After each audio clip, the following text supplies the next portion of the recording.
udah komen. Akun Instagram presiden kita saat itu Pak Jokowi agak berbeda dengan akun Instagram presiden Emirat Dubai. Presiden Emirat itu dari 9 kontennya itu cuma 1 foto, sisanya video. Karena menggiring opini masyarakat agar mencintai dia.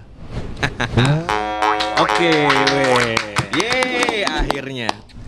Oke, teman-teman, hari ini podcast gua episode kelima ya, dan hari ini gua kedatangan satu tamu yang gak kalah istimewanya, dan lokasinya juga gak kalah istimewa karena biasanya ada di studio gua.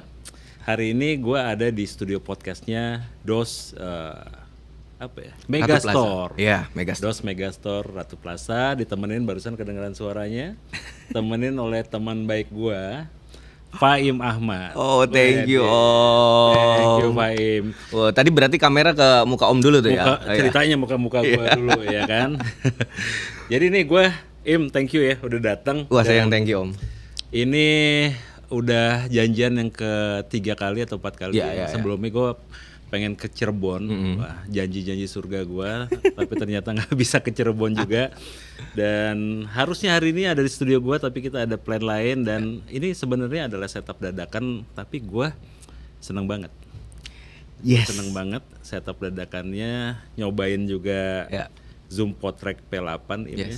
Gua nggak pernah di podcast sebelumnya, gue nggak pernah pakai audio yang proper. Jadi hari ini kita di sini proper banget dan simple banget setupnya. Simple banget, tempatnya juga cozy, enak ya, dan tamunya juga istimewa. Wah, thank you Om. Thank you Pak Imam. Om Fajar tuh senior yang selalu membuat juniornya seperti senior. Jadi semangat kita para junior itu kalau udah seniornya kayak Om Fajar gini, jadi semangat berkaryanya lebih Om, karena diapresiasi. Harus dong, ya kan. Nah Yes Om. Jadi podcast gue ini selalu kayak gue pengen teman-teman yang nonton podcast gue itu ngedapetin sesuatu yang jangan teknikal lah, udah banyak talking head kita nih. Gue sampai udah bosan ngeliat muka gue sendiri. Jadi gue sengaja bikin podcast ini untuk ngegali, eksplorasi, membagi pengalaman. Mungkin bukan pengalaman gue, karena teman-teman juga udah bosan nih nggak denger cerita gue. Jadi gue pengen tamu gue, sahabat gue, teman-teman gue berbagi cerita kepada audiens gue. Gimana sih mereka, ya mungkin kedengarannya kayak membosankan ya, gimana mereka memulai karirnya sampai saat ini, dan hal-hal seru lainnya yang tentu aja yang bisa lo explore ke teman-teman sini. Nah, sebelumnya teman-teman, gua harus memperkenalkan lo, walaupun gua tahu pasti udah banyak banget yang kenal lo, tapi kayaknya audiens gua kan lebih banyak ke fotografer nih. Nah, Faim ini kan lebih ke cinema, lebih ke video. Jadi cuma video Om. Video ya, belum video lah ya. Only. Bentar lagi lah ya. Video only. Nggak foto maksudnya. Nggak foto. Video only. Oke, jadi ke video only. Dan karya-karyanya sekarang lagi seliweran di sosial media, keren-keren. Nah, mungkin lo boleh perkenalkan diri lo ke teman-teman silakan. Yes. Faim Ahmad. Om. Yes. Ini lampu nggak nyala ya? Lampu nggak nyala. Oke, Om. Jadi nggak apa-apa. Oh, ini mau dinyalain dulu kayaknya. Boleh, langsung masuk aja, nggak apa-apa. Oh, baterai habis. Oh, nggak usah. Tapi by the way, sebelum lo ini ya, sambil nyalain lampu ya, ini suaranya asik banget ya. Suara enak, bulat Om. Bulat ya. Suara enak. Jadi mungkin orang ngiranya kita punya bakat nyanyi kalau pakai ini ya. Atau karena suaranya enak. Atau mungkin nanti mengira bahwa ini diedit audionya. Oh, padahal iya. Padahal enggak edit sama sekali. Padahal asli ini audionya ya. Bagus. Oke, Faim Ahmad, silakan. Ngomongin itu Om tadi bilang katanya, wah, orang mungkin bosen ngelihat muka saya, maksudnya Om ya. Karena emang saya juga ngelihat muka Om tuh tiap hari Om. Gila, muncul terus iklannya Om. Wah, itu muncul iklannya. Dosa gua tuh ya, dosa gua. Itu pahala Om, kemana-mana. Jadi emang familiar banget. Ikonik senior dalam fotografi Indonesia itu Om Fajar. Oke, saya mau tepuk tangan dulu buat Om Fajar. Yes Om. Jadi saya adalah seseorang anak daerah, anak Cirebon Om. Sampai sekarang saya masih tinggal di Cirebon. Dan memulai memegang kamera itu emang dari fotografi Om. Iya, saya nggak suka video. Dari dulu saya foto dan nggak suka juga nggak bisa video. Nah, sampai akhirnya ada kesempatan kerja di Dubai di tahun 2015.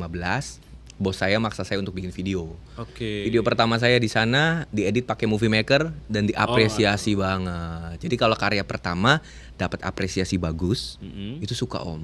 Banget Akhirnya ya. 2 tahun saya di Dubai, pulang ke Indonesia, oke, fix saya jadi videografer aja. Oke. Saya nggak mau jadi model karena saya nggak bisa.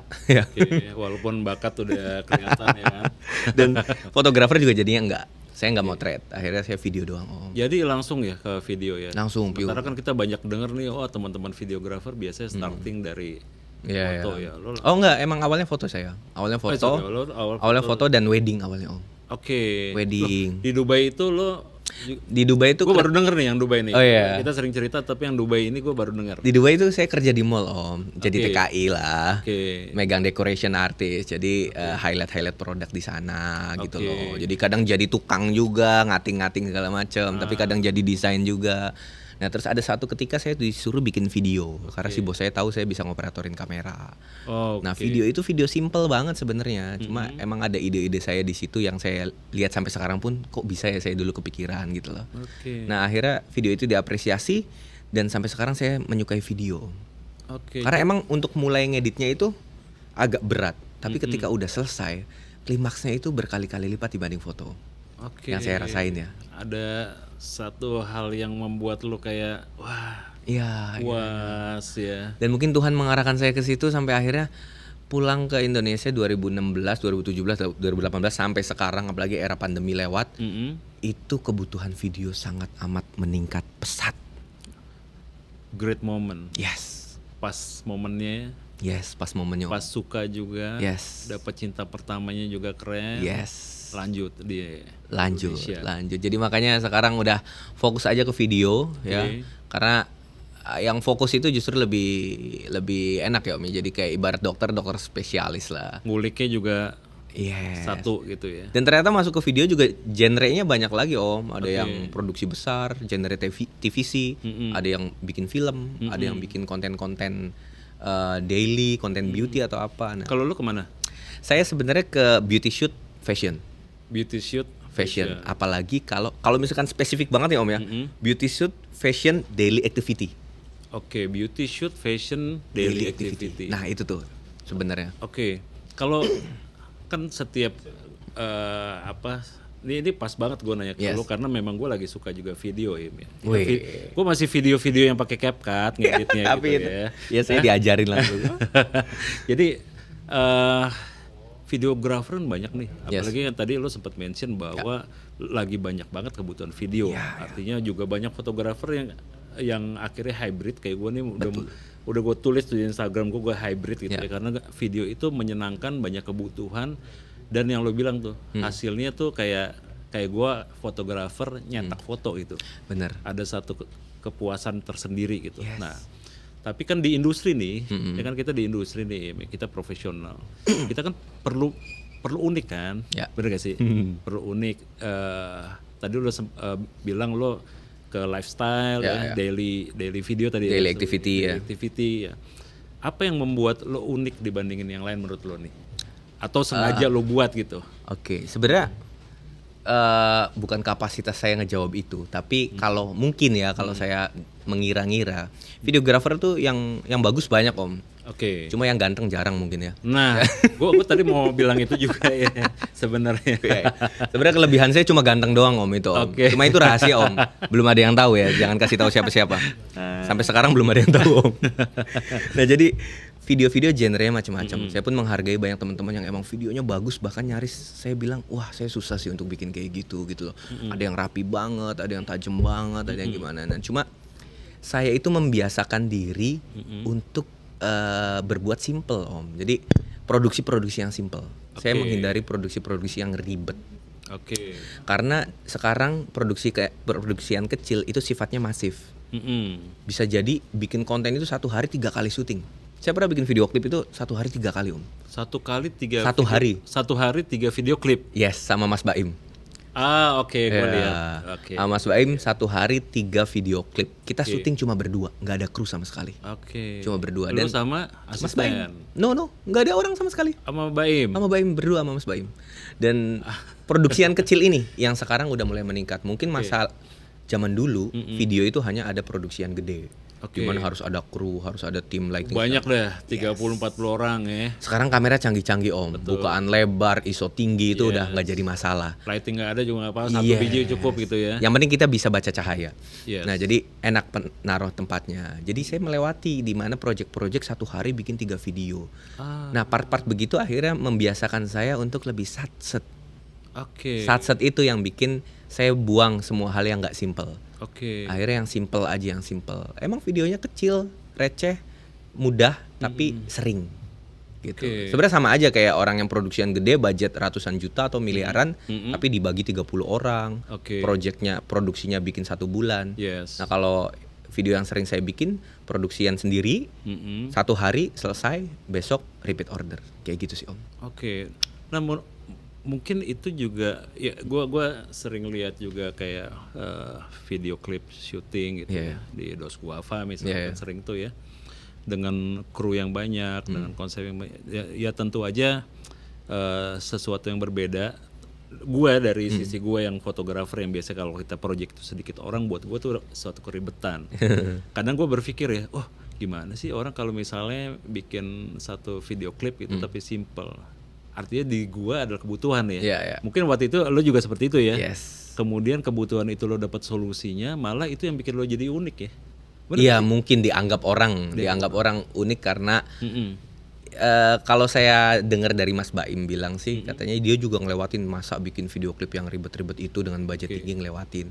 Oke. Nah sekarang karena alatnya canggih ketemu saya yang simple dan hasilnya pun sama gitu Oke. loh. Tapi saya nggak menutup bahwa produksian gede itu nggak butuh, itu juga butuh. Pasti. Cuma kebutuhan orang berbeda-beda. Ada contoh beberapa klien saya nge-hire saya Om, tapi suatu saat akhirnya dia nge-hire cuma tim saya.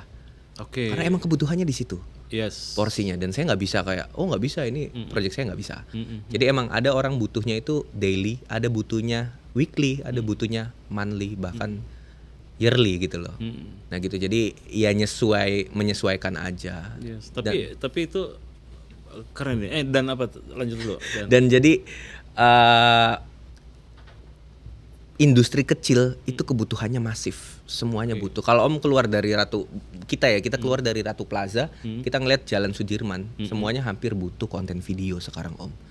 Bukan cuma outlet, bukan cuma produk, bahkan mantan atlet butuh videografer sekarang Om. Apalagi politikus butuh videografer. Bahkan lowongan videografer jauh lebih banyak dibanding guru sejarah. Guru sejarah. Iya. Jadi karena kebutuhannya sangat amat meningkat dan pesat. Dan ini saya pengen pesan ke teman-teman bahwa jangan pernah khawatir kalau misalkan muncul videografer baru Om. Yes. Karena hitungannya gini, satu hari muncul 5 videografer baru, tapi satu hari itu muncul 15 klien baru. Betul, gue setuju itu. Yes. Gue kemarin juga sempat membahas masalah perang harga itu kan jadi isu Wah. kan. Lo arahnya ke Mana sana itu? juga kan? Ya, di mana-mana Arahnya ke itu. sana kan. Jadi kalau menurut gue sih ya itu adalah dinamika sih, Ya. dinamika dan harus diterima bahwa sebenarnya bukan cuma efek negatif sih, efek negatif selalu ada. Tapi menurut gue industri jadi hidup juga sih, ya kan? Artinya gue tadi sempat ngobrol sama lo, ayo kita berbagi di sini supaya fotografer, videografer pemula tuh punya apa ya, bayangan, punya gambaran dari journey-nya kita gitu ya, dari journey-nya lo nih video. Barusan lo very generous menurut gua, lo membagi itu, membagi tips itu, membagi semangat itu. Jadi teman-teman yang dengerin ini bisa lihat gitu loh. Ini yang barusan lo lihat ya, yang lo utarakan itu bener-bener sih. Kita keluar dari Ratu Plaza atau di sini aja deh. Iya. Konten itu sangat-sangat dibutuhin. Banget Om. Tadi lo sempat cerita apa tadi tuh yang di Bali? Yang cewek bule. Oh iya. Itu tuh iya. lo boleh bagi inspirasi. Nah jadi gini Om. Banyak teman-teman di daerah itu ketika megang kamera dan pengen dapat uang dari kameranya, itu nggak jauh-jauh dari wedding. Pasti industrinya ke wedding atau mungkin ke video atau foto produk gitu loh, atau ke event gathering. Mereka nggak tahu kalau ada celah lebih besar pasarnya. Oke. Kalau kita cuma nge-shoot video event, ya kita nunggu ada event. Betul. Di dalam satu kota mungkin event cuma berapa kali dalam seminggu. Iya. Nah kalau kita nunggu wedding, ya mungkin cuma berapa kali dalam setahun, Iya. ya kan. Tapi kemarin saya dapat beberapa project, bahkan sering, yaitu personal profile. Yes. Personal profile itu project yang bisa semuanya kita masukin Om. Betul. Bisa semuanya. Jadi hitungannya kayak satu perusahaan ada 50 karyawan. Kalau pasar kita cuma wedding, dari 50 karyawan itu setahun paling yang nikah cuma 3 atau 4. Tapi kalau personal profile dari 50 karyawan semuanya bisa dibikin personal profile. Semua butuh. Semuanya butuh. Iya. Minimal seumur hidup 1 kali bikin personal profile. Dan itu kejadian. Saya di-hire sama Liana waktu itu, klien saya, dan alhamdulillah bersyukur looknya kayak model Om. Jadi gampang banget. Ke Bali, saya bikin shoot cuma 3 jam dan bikin video judulnya Freedom. Oke. Karena mungkin dia gabut dan baru putus sama cowoknya. Oke. Terus dia pengen bikin video temanya freedom. Mungkin dia ketik freedom di statusnya, dia nggak estetik Om. Oke. Nggak estetik nih, jadi hire saya. Ada fotografer juga di situ. Kita shoot 3 jam, 2 jam saya shoot video. Jadi selesai minggu depan dia upload. 2 minggu lagi balikan Om. Balikan. Kayaknya cowoknya ngelihat, wah videonya dalam nih. Akhirnya masuk balikan. Gak tahu sekarang yang harus saya harapin apa dari dia. Apa yang lo harapin dari dia, atau semua yang lagi nonton ini yang baru putus boleh kontak ke Faim. Iya ya, itu ide bagus Om. Jadi dia lagi ya. Iya, Tapi itu keren sih. Gua pas lo cerita itu ya, gua ngelihat gila ya. Gimana karya visual, ya, fotografi, videografi itu bisa merubah sesuatu ya. Yes. Karena bahasa komunikasi kan sebenarnya. Bisa merubah sesuatu, masuk nih Om. Soal Iya. bisa merubah sesuatu saya jadi ingat. Apalagi baru-baru ini ada satu video yang merubah nasib seseorang sangat amat pesat Om. Apa tuh? Yang kemarin saya bahas di konten saya Om. Jadi Iya. tentang pengajian Gus Miftah. Saya nggak bahas tentang perilaku ataupun apa di situ tapi saya bahas bahwa sebenarnya kalau menurut kacamata videografer yang bikin viral adalah perpindahan dari kamera 1 ke kamera 2. Betul. Gua ngelihat konten lo yang itu. Iya, itu kamera 2 nge-shoot. Jadi jokes itu kan sering sebenarnya, tapi nggak pernah viral. Viralnya ketika kamera 2 nge-shoot ekspresi Pasonaji. Betul. Dan itu yang bikin viral. Ketangkep. Yes, pentingnya kamera 2. Makanya saya bilang ke teman-teman di daerah atau event itu, kalau bisa ngambil live streaming yang paketnya 2 kamera. Yes. Karena banyak yang ngambil 1 kamera, lebih murah. Ambil expression ya. Ya, itu penting sih Om. Betul. Wah, Itu. Ya bahasa komunikasi visual tadi ya, peluang yang tadi kan akhirnya berlanjut tim ya. Berlanjut Om, Berlanjut, ada klien lagi dari situ, ada klien lagi Dari 1, temen-temennya? 2, 3 dari teman-temannya. Dari minimal followersnya dia. Akhirnya nge-hire saya lagi cuma untuk bikin video daily activity. Yes. Dan itu buat personal branding dia di Instagram. Tuh, jadi gue sering sekali dengar ya bahasa. Gue lagi juga belajar banyak mengenai bagaimana sosial media ya, bahwa yang lagi semua yang viral itu katanya science. Kalau lu bisa memahami bagaimana membuat konten viral, maka memang ada science yang lu bisa pelajarin. Nah, salah satunya adalah bagaimana konten itu menggugah emosi. Ya kayak yang barusan lo ceritain itu ya, itu adalah salah satu contoh dari satu karya, dari satu job gitu ya. Misalnya kalau bisa dibilang job yang secara emosi orang butuh gitu. Gua cuma tulis forevernya nggak cukup, gua butuh video nih. Iya. Ya kan? Ungkapan. Ini kan satu opportunity dari kesedihan. Ya. Bisa juga opportunity dari kegembiraan. Misalnya nenek ya, grandma yang baru punya cucu pertama gitu. Ya, benar. Dia bikin dokumentasi gitu-gitu kali ya. Benar. Oh, Dan itu peluang. Bedanya sama foto, kalau foto itu menyampaikan pesan dengan liar Om. Jadi ketika yang lihat dari perspektif kanan, pesannya yang itu yang masuk. Yang lihat dari perspektif kiri, pesannya itu yang masuk. Jadi pesannya masih liar. Interpretasi orang bisa beda-beda. Iya, karena gambarnya mati, tapi pesannya hidup, cuma beda-beda. Nah, tapi kalau video itu kita bisa menggiring opini orang ke satu sudut. Mengarahkan. Iya, karena kita punya senjata audio, punya senjata gerak. Lo mau kasih emosi, kasih audio yang emosional. Makanya kalau diperhatiin Om, bahkan dari 3 atau 5 tahun lalu saya udah komen. Akun Instagram presiden kita saat itu Pak Jokowi agak berbeda dengan akun Instagram presiden Emirat Dubai. Presiden Emirat itu dari 9 kontennya itu cuma 1 foto, sisanya video. Karena menggiring opini masyarakat agar mencintai dia. Nah kalau Pak Jokowi pada saat itu masih banyaknya foto, tapi sekarang udah banyak video. Oh itu bahaya tuh, ya kan, bahaya. Jadi tonton yang segmen barusan berulang-ulang ya. Karena kalau kalian bisa nangkep ya, kalau gua nangkepin nih secara liar nih, Im, ya, video itu ya bisa membuat membuat orang terlihat baik, orang jahat terlihat baik, orang baik terlihat jahat. Ya bisa juga itu Om, bisa juga. Ngerti ya, orang sedihnya sedikit terlihat sangat sedih, orang senangnya sedikit terlihat sangat senang gitu ya. Bisa. Bisa dimanipulasi jadi apapun ya. Dan ujung tombaknya ada di editing. Yes. Karena apapun yang kita ambil tetap yang di editing itu mana yang mau dimunculin. Lo ngedit sendiri? Nah jadi konten-konten untuk yang di Instagram semuanya saya ngedit sendiri. Kecuali beberapa konten kayak, bukan konten sih, kayak job-job catering atau beberapa wedding yang full liputan lah. Ya itu tim yang tapi edit. yang sifatnya personal kayak tadi forever lo hatinya lo yang tahu ya. Karena saya edit kan cuma singkat Om, paling 12 detik, 15 detik atau sampai 60 detik gitu. Oh by the way gue penasaran, video yang tadi yang si forever itu berapa lama? Freedom, Putih. yang Freedom. Freedom. Freedom itu shoot 2 jam Om. Maksudnya 2 Outputnya? jam. Outputnya cuma satu video 1 menit setengah. Durasi 1,5 menit. 1,5 menit videonya. Itu dapat tapi ya. Dapat Om, dan ya alhamdulillah dari situ disukai, mulai asik ya gitu, karena saya juga menyampaikan pesan yang mereka mau gitu loh. Dan ya bedanya sama produksian besar, kalau produksian besar maupun budgetnya besar tapi kan ada keribetan, terus cairnya mungkin bulan depan gitu loh. Tapi kalau produksian kecil antara saya dan klien langsung. Tapi ya gue sekali lagi karena lagi belajar video ya, banyak orang yang beranggapan kalau video panjang tuh jadi mahal gitu. Harusnya kalau gue nih mengalami ya, lu video yang bercerita kayak tadi, penyampaian pesan, makin pendek harusnya makin mahal. Karena makin pusing ya, lu dalam waktu 30 detik lu harus nyampaikan, iklan kan gitu ya, 15, 30, 1 menit kan. Menurut gua 1 menit jadi hal yang paling mudah di antara 3 itu. Karena lu 30 detik harus ke deliver gitu, ya kan? Video zaman dulu kan apalagi wedding itu 1 jam, 2 jam, nah itu nggak pakai mikir tuh Om, masukin aja semua.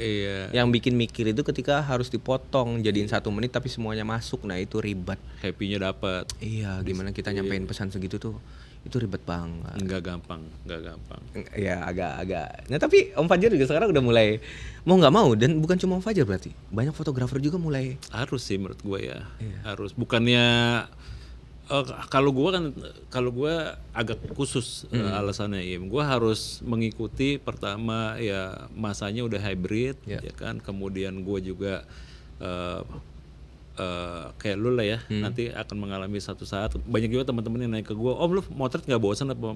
Ada bosan ya, makanya kalau bosan. Nah jawabannya gimana Om kalau ditanya gitu? Jawaban gue selalu gini, kalau lu bosan motret ya udah lu jangan motret.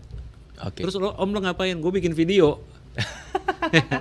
Kalau lo lagi bosan juga bikin video, gue belajar ngedit gitu. Jadi gue akan mengalihkan ke hal yang lain tapi di situasi yang sama. Jadi supaya nggak ya jadi nggak keterusan gitu loh. Ya, nanti kan keterusan repot gitu ya. Kalau saya ditanya kayak gitu, iya kalau lagi bosan nge-shoot fashion, nge-shoot wedding, bikin video wedding. Oh, wedding malah jadi ini ya. Iya, tapi kalau bosan sama wedding, nge-shoot anak, nge-shoot istri. Bahkan orang-orang suka lupa Om. Orang pengen berkarya, nunggu model cantik. Pengen bikin karya, nunggu tempat bagus. Ada juga yang pengen berkarya, nunggu ada event besar. No, buat saya nggak gitu. Karena kalau mau bikin video dan emang niatnya belajar, tiap hari ada ayahmu di rumah bikin kopi, itu bisa dibikin video. Betul. Tiap hari istri lipetin baju, nyetrika, itu bisa dibikin video. Ataupun anak yang lagi nangis terus, itu bisa dibikin video. Ya itu apa ya? Mungkin sebagian orang nangkepnya buat mengalihkan buat cari-cari kesibukan gitu ya, cari supaya lo nggak bosan gitu. Tapi kalau gue banyak juga kayak di sisi gue nih sekarang pada bilang gini, Om lo kok masih sempet sih Om bikin konten banyak-banyak gitu. Kalau di gue nih di gue itu gue menganggapnya sebagai jurnal. Di sisi yang lain ya, kayak apapun yang gue buat ini jadi legacy gue gitu. Mungkin anak-anak gue lihat, ntar cucu gue mungkin lihat ya. Ini ada satu cerita ya di sisi gue ya, sedikit aja. Jadi gue tuh suka sama video karena ini anak gue yang kecil si Miko. Gue dulu videoin dia, terus gue upload di YouTube. Itu uploadan pertama gue di YouTube. Dia masih kecil, dia naik ke di time zone kan ada yang buat main bowling. Dia bawa bolanya naik ke tracknya, terus dia lempar gitu kan, kocak banget. Sekarang dia pas gede dia ngeliat, Dad, kok ada sih gitu loh. Itu tuh yang barusan lo ceritain ya, lo nge-shoot anak lo, bokap, nyokap misalnya istri lo ya. Kita nggak bakal tahu tuh mereka nonton nanti kayak apa emosinya. Mungkin saat itu nggak terlalu berarti, tapi lambat laun, wah itu berarti banget Om. Bener. Dan umur orang nggak abadi Om. Betul. Dan itu video bakal lebih. Wah itu inspiring. Itu inspiring. Makanya sering kalimat ini saya keluarin di beberapa workshop saya, kayak kamera mahalmu udah pernah dipakai untuk ngebahagiain orang terdekatmu belum? Wah dalam. Itu sih Om. Harus. Jadi semoga yang nonton ini nggak jauh-jauh deh, nggak usah berkarya jauh-jauh nyari gunung atau nyari pantai. Orang terdekat dulu aja bikin karya dari situ. Itu sih Om. Manis. Dan itu jadi enteng, jadi semangat berkaryanya, nggak ada beban.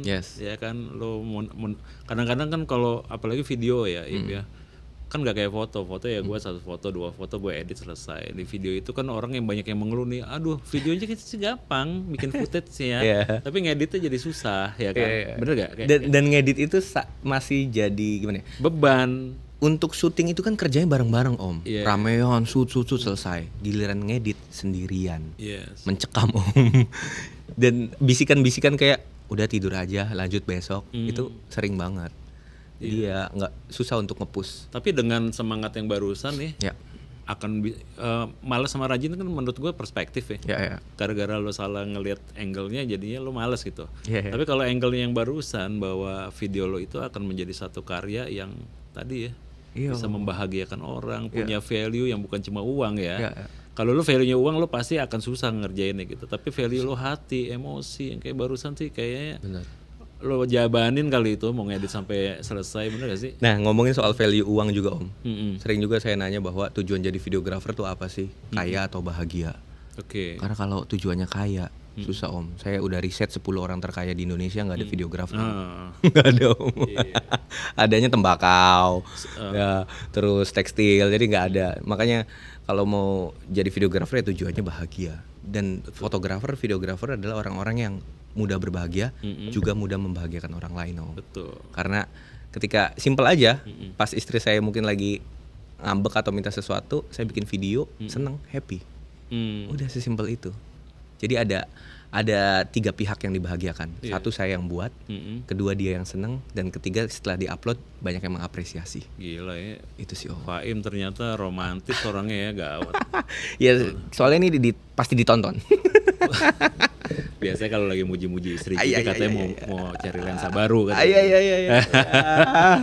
Semacam itu Om. Tapi ya saya bersyukur bisa ada di situasi itu ya. Situasi itu dan bisa berkarya, karena nggak semua pekerjaan itu mempunyai karya Om. Ada yang hanya untuk mencari nafkah, mencari uang. Nah kalau kita tuh bersyukur, selain kita dapat nafkah, kita juga dapat karya. Betul. Bahkan sampai sekarang kan masih sering tuh bilang, wah enak ya Om, lo atau kalau lo juga pasti ya, enak ya ini ngerjain hobi dapat duit gitu ya.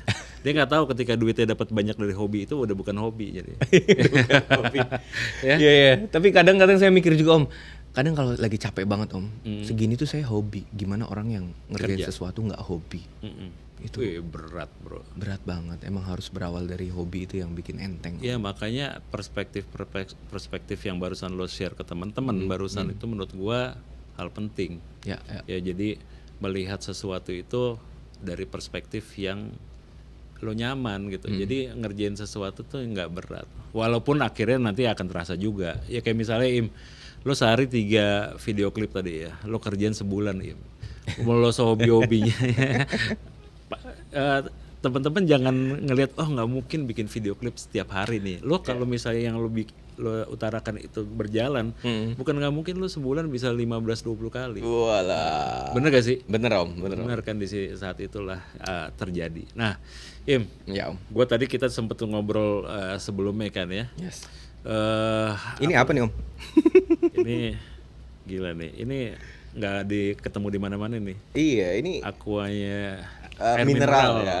dari DOS. mineral water dari DOS Camera and Gadget. Nah, Gokil nih. Ini habis podcast ini kursi sama mejanya harus dibawa ke studio gua nih. Tapi sekali lagi nih emang mantep sih si Zoom ini ya. suaranya jadi bulat. Suaranya jadi bulat. Im, Yuk. as gua bilang tadi ya, gue suka sama style. Thank you Om, video lo. thank you. Belakangan lo lagi banyak upload ya dengan style video short video yang menurut gua dynamic, dinamis. Kemudian gaya pengambilan videonya cepat gitu ya. Cepat dari hasil kelihatan deh. Iya. Ya, hasil kelihatan. Transisi pemilihan musik ya. Yang keren dan menurut gue itu gue suka. Thank you Om. Bukan video yang sempurna tadi kita bahas Yeah. ya kan. Tapi kita tadi menyetujui bahwa kesempurnaan itu datang dari ketidaksempurnaan. Betul. Nah, yang gue pengen tanyakan ya, kan orang banyak nih yang nanya kayak ke gue juga, Om gimana sih? Gue kan baru mulai motret nih, gue seneng potret. Gimana sih Om lo create style gitu, ya kan? Nah, kalau itu yang barusan adalah style lo, Ya. gimana proses kreatifnya atau apa yang lo pikirkan ketika akhirnya lo memilih itu Ya. untuk kemudian menjadi paling enggak banyak orang di luar gua yang tahu lah itu bahwa video lo tanpa lo ada juga gitu. Ya. Nah, gimana proses kreatif sama journey-nya? Yes. Im? Jadi pertama saya itu selalu memaksimalkan apa yang saya punya Om. Oke. Jadi ya kalau pengen yang paling mahal, yang paling bagus gitu. Cuma adanya itu ya udah saya maksimalin itu. Oke. Kedua, saya selalu membiasakan diri sesimpel mungkin. Makanya dari lensa, dari kamera, dari alat-alatnya pun sesimpel mungkin. Oke. Dan hasilnya karena simple, nggak terlalu ribet, otomatis gambar yang saya hasilkan itu nggak semuanya stabil. Oke. Ada yang goyang, ada yang ngeblur. Yes. Tapi ternyata kalau saya kan nge-shoot orang Om, nge-shoot potret. Mm. Nggak, contoh model lah simple, model cewek. Ternyata cewek itu nggak semuanya cantik ketika gambarnya tajam Om. Oke. Ada ketika gambarnya ngeblur justru lebih cantik Om. Oke. Nggak semua cewek kelihatan cantik dari depan, ada yang dari samping, ada yang dari dekat, bahkan ada yang lebih cantik dari jauh. Oke. Nah jadi dinamis banget dan semua gambar yang dinamis saya produksi itu ternyata ketika disatukan, ibaratnya album foto ada 22 halaman. Kalau halaman 1 close up mata, halaman 2 close up mata lagi, halaman 3 close up mata sampai halaman terakhir close up mata, bosan. Makanya halaman pertama mungkin yang ngeblur itu yang dimasukin. Oke. Halaman kedua yang goyang yang dimasukin. Halaman ketiga siluet, halaman keempat baru terang mukanya. Oke. Nah jadi semacam itu dinamikanya saya mainin dalam satu klip video itu. Dan endingnya di video saya pasti close musiknya Om. Karena ending itu yang bikin masuk ke hati orang. Jadi makanya jangan pernah pesimis kalau hasil gambarmu itu ngeblur, hasil gambarmu itu teman-teman goyang, jangan pernah pesimis. Karena dalam satu halaman video butuh gambar yang kayak gitu. Oke. Ya, tapi jangan semua gitu juga Om. Iya. Gitu sih Om. Wah, Jadi itu. Tapi bener ya, analisa gue bahwa lo memang melakukan itu juga di video-video yang lain ya. iya, dan alhamdulillah jadi karya saya malah signature-nya ke situ. Oh, ke hal yang simple banget gitu. Jadi makanya sekarang saya kayak ngambil satu kamera, satu lensa, saya udah bisa bikin karya yang sering saya upload itu. Gue tadi sebelum podcast ini ngelihat Faim nge-shoot ya Iya. sama Bubah tadi. Itu ya simple banget sih, menyenangkan. Iya, simple aja Om gitu. Menyenangkan ya, satu kamera, satu lensa, nggak pusing-pusing ngerubah-rubah segala macam ya. Dinamis yang tadi lo ceritain gue dapat gitu. Dan tadi kayak 5 menit nggak nyampe. Iya, 4,75 menit. 4,59 setengah lah ya. Iya, sekitar segitulah. Karena sekarang emang butuh banget yang begitu-begitu Om untuk konten-konten ya? story, satset. Cuma emang habis itu ya harus ngedit. Bahkan saya nggak jarang juga dalam satu sesi Om kalau dibarengin sama fotografer. Nah, banyak yang videografer kayak dibarengin sama fotografer tuh, walah ribet lighting setupnya. Nah kalau saya ada senengnya Om, karena ketika saya nge-shoot video terus gantian fotografer nge-shoot. Nah saya ada waktu untuk ngedit, langsung jadi saat itu juga Om. Oh ya? Langsung jadi same day edit. Same day edit ya? Iya jadi offline-nya ya? Iya jadi belum selesai sesinya, video udah bisa tayang. Udah bisa jadi. Nah itu tuh yang bikin beberapa kali klien jadi kayak wow gitu loh. Iya, Itu cepet juga sih. ya. Itu mereka langsung bisa dapat hasilnya. Kadang-kadang emang perlu kayak gitu Im, hari Iya. ini ya. Bukan kadang-kadang, sering kali ya. Sekarang itu kan fasenya cepet banget ya. Kalau kelamaan udah berubah. Iya. Bener gak sih? Dan kebutuhan sekarang kan dulu mungkin foto butuh buat dicetak besar, buat di billboard. Nah sekarang media nontonnya cuma di handphone Om. Real. Nah makanya ini juga yang saya mau sampaikan. Karena banyak juga saya sering nanya ke teman-teman Om. Kalau dalam satu momen mau cuma ada satu kamera, lu mau nge-shoot apa? Foto atau video?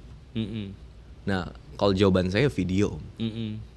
Karena foto bisa capture dari video. Apalagi dengan kamera yang sekarang tajam-tajam, ya, dengan kamera yang sekarang megapikselnya besar, nge-shoot video aja, nanti tinggal capture, selesai, cukup. Karena fotonya juga di digital juga taruhnya, nggak perlu dicetak yang gede ya. Ya, dan itu saya lakuin Om. Beberapa kayak video klip Utopia untuk posternya itu diambil dari capture video atau still image video, dan itu sangat amat cukup. Yes. Ya. Tapi jangan diartikan ini terus nanti teman-teman melakukan itu, memperagakan itu di wedding Om. Di wedding ya udah video aja semua, jangan ada foto, nanti tinggal di capture. Nah, jadi tetap sesuai kebutuhan sih.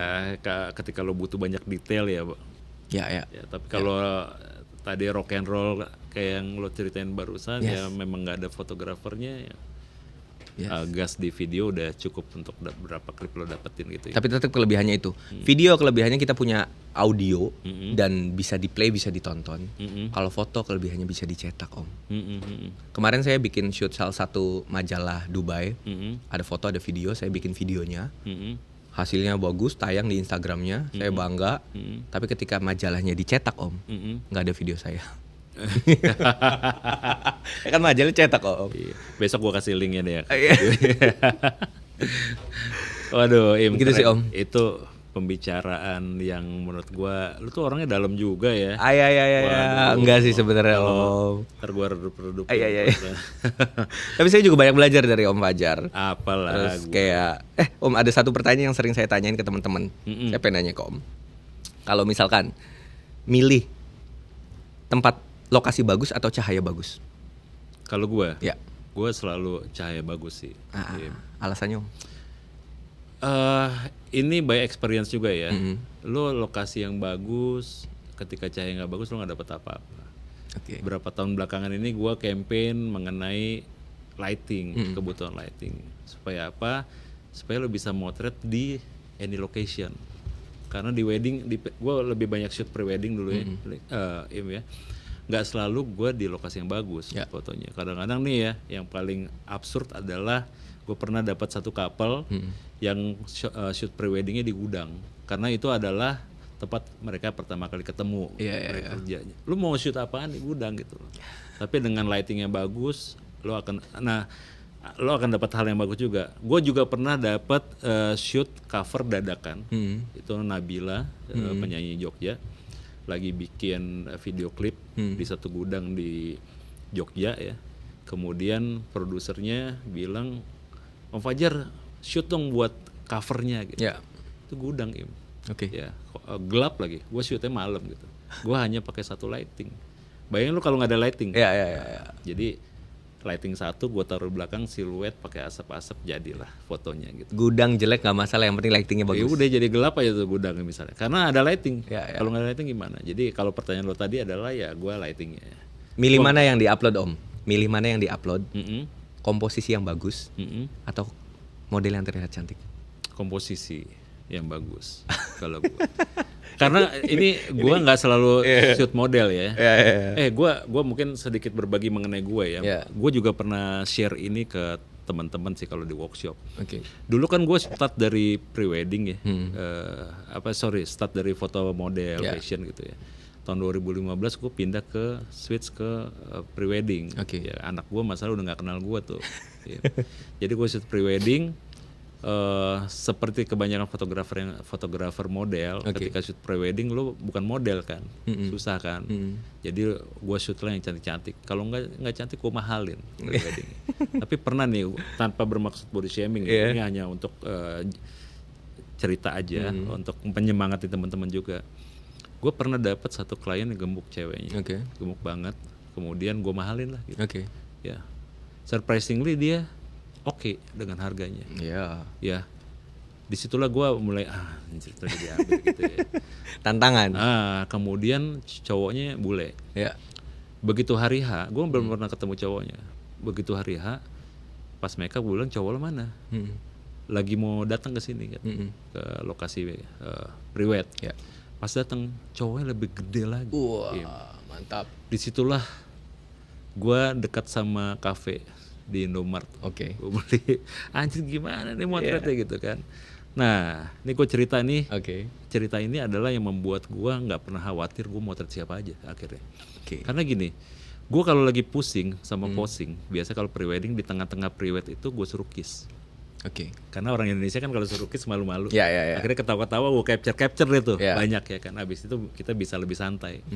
Karena gue pusing ya, posenya kayak gimana? Karena kalau lu googling posenya cuma satu tuh. Cewek gemuk sama cowok gemuk. Ceweknya dipeluk sama cowoknya dari belakang. Lo lihat aja, cuma satu tuh referensinya. Gak bakal ketemu. Akhirnya karena gue pusing, gue suruh lah kiss duluan. Ya kan. Gue waktu itu di outdoor fotonya. Kalau di outdoor gue biasa pakai viewfinder. Di viewfinder gue ngeliat, Ci, kiss gitu. Wah, orang Indonesia malu-malu ini kiss sama bule diulek bro. Tapi gue gak ngomongin diulek ya. Di viewfinder tuh gue langsung merinding. Gila indah banget gitu loh. Indah banget. Close up tuh ngambil dong? Enggak, gue jauh nih, agak jauh tapi kan kelihatan. Jadi gue ngelihat gitu, sampai gue nggak shoot. Saking gue merasa kayak terpukau. Wow gitu. Dan saat itu gue langsung disadari bahwa motret prewedding apalagi bukan masalah cakep couple-nya, bagus lokasinya, tapi adalah momen yang lo capture itu, momen kebahagiaan itu. Jadi kalau lo tambahin pertanyaannya komposisi, model cantik atau momen bagus, gue akan ambil momen. Gue nggak peduli sama komposisinya, momennya udah. Gitu. Bener sih. Sama nyambung lagi tadi Om bilang, sebenarnya yang susah tuh bukan nge-shoot cewek gendut atau cewek kurus. Yang susah itu ketika nge-shoot cewek gendut pengen terlihat kurus. Atau sebaliknya juga nge-shoot cewek kurus tapi dia pengen terlihat gendut. Itu susah. Atau yang paling sering nih ya ditanyain ya, Om gimana Om kalau motret prewedding ceweknya putih cowoknya hitam? Gue bilang ganti aja cowoknya. Suruh putihin. Habisnya cowoknya mau kelihatan putih juga gitu ya. Nggak bisa lah ya. Kita susahnya tuh ketika membuat sesuatu yang unreal Om. Itu tuh kayak gitu. Itu kayak merubah sesuatu yang gak jujur ya. Tapi maupun sebenarnya kalau kayak contoh ada jerawat di sebelah kiri, pengen nggak terlihat ya udah mainin lighting aja, ambil lightingnya kanan, ininya shadow gitu. Tapi kalau yang kayak gue gemuk tapi pengen terlihat kurus itu susah ya. Ya begitulah dinamika kita Om. Nah Im, lately ya yang lo lakukan di video ya, apa yang shoot yang project yang lo kerjain, apa yang lagi seru banget yang lo lagi share? seru Yang mungkin lo dapat sesuatu kocak apa Im gitu. Pernah Om, karena saya tuh berawal dari wedding, maupun di Instagram saya nggak ngupload video wedding atau pre-wedding karena di Instagram Numosin. Nah saya pernah macam-macam cerita sih ya. Kalau di wedding, karena saya berawal dari wedding, saya pernah shoot itu. Jadi ini juga pelajaran buat teman-teman fotografer atau videografer yang suka ngide naruh cangkolan baju Om. Hanger dicangkolin di sprinkle. Di mana? Sprinkle. Sprinkle pemadam kebakaran. Pernah Om, ada ya seseorang yang ngide untuk nyangkolin di situ, nyangkolinnya nggak masalah, pasti cabutnya Om, terang ditarik, pecah Om. Waduh. Itu lantai 8, 2 kamar, banjir semata kaki. Mati deh lo. gaunnya pengantin cewek Hancur. dibuang om, nggak bisa diapa-apain. Jasnya pengantin cowok yang udah dipesen dari tahun lalu, tuxedo itu juga rusak. Sampai akhirnya, masih untungnya lagi, jam 9 itu kejadian om, pemberkatan jam 4. Pemberkatan jam 4, terus akhirnya kita hening 2 jam. Alat-alat hairdo rusak semua. Terus akhirnya pengantin cowok pakai jasnya fotografer. Pengantin cewek dadak sewa ulang baju yang baru. Itu sedih, tapi momentumnya sampai sekarang nggak terlupakan. Ya. Tapi klimaksnya pas berhasil sampai di pemberkatan itu kayak oh my god gitu. Untung. Ini masih ada untungnya orang Indonesia ya. Ya itu salah satunya. Dan saya pernah ceritain itu ke teman-teman juga. Wow gitu loh. Nah videonya diupload sih sama makeup artisnya dan viral juga sempat. Nah itu salah satunya sih om. Waduh, gila. Selebihnya kayak iya. Pelajaran seru juga. Seru yang untung nggak di-shoot lo ya. Makanya tapi profesional juga pihak hotel nggak mempermasalahkan di hari itu. Gue sih nggak mikirin hotelnya sih, Im. Momen. Gue mikirin couple-nya sih kayak gimana. Couple-nya langsung. Oke, couple ya. Ya nangis saat itu si cewek nangis. Tapi juga 2 jam hening. Juga memori yang bisa jadi cerita lucu-lucuan nanti. Iya, ceritanya nggak terlupakan. Macam-macam sih om kalau di wedding ya. Di wedding itu pasti macam-macam. Nah kalau di fashion tidak semacam-macam wedding. Karena fashion itu kan directing, terus ada juga di mana saya sering om bikin video itu beneran berdua. Saya sama klien, nggak ada tim, nggak ada yang ngikutin karena kadang kita butuh lokasi sampai 8. Dari sini 15 menit geser ke sini. Sini 15 menit shoot geser ke sini. Jadi geser-geser gitu.